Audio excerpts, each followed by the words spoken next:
টাটকা পুঁই শাক, ছোট চিংড়ি। আজ রান্না হবে পুঁই শাক দিয়ে চিংড়ি। পরিমাণ মতো তেল দিয়ে দিব। তেল কিছুটা গরম হলে দিয়ে দেব পেঁয়াজ কুচি, রসুন কুচি এবং কাঁচামরিচ কুচি। এতে সুন্দর একটা ফ্লেভার আসবে।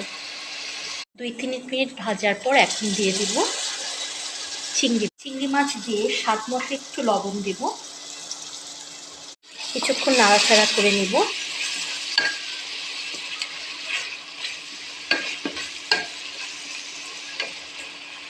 দিয়ে দিব গুলে রাখা মশলা। এখানে আছে সামান্য হলুদ গুঁড়ো, মরিচ গুঁড়ো এবং জিরা গুঁড়ো। মশলা অবশ্যই যার যার পরিমাণ মতো দিবেন আপনার তরকারি অনুযায়ী।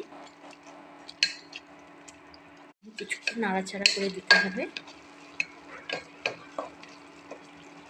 মশলাটা 2-3 মিনিট কষিয়ে নেব। তারপরে এর উপরে দিয়ে দিব পুঁই শাক। ফ্লেভার এসেছে, তেল উপরে উঠে আসছে। এখন দিয়ে দিব উপরে পুঁই শাক।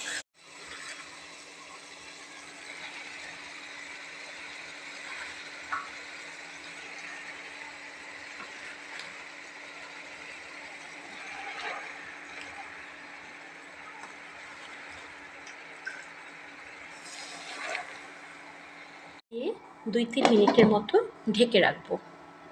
3 মিনিট পরে শাকটা কীভাবে আমি উল্টে পাল্টে দেব। নিচে চিংড়ি, মশলা, ঝোল সব পুঁই শাকের ভেতরে চলে আসবে। অবস্থায় ডালটা ভালোভাবে সিদ্ধ হওয়ার জন্য আবার ঢেকে দেব।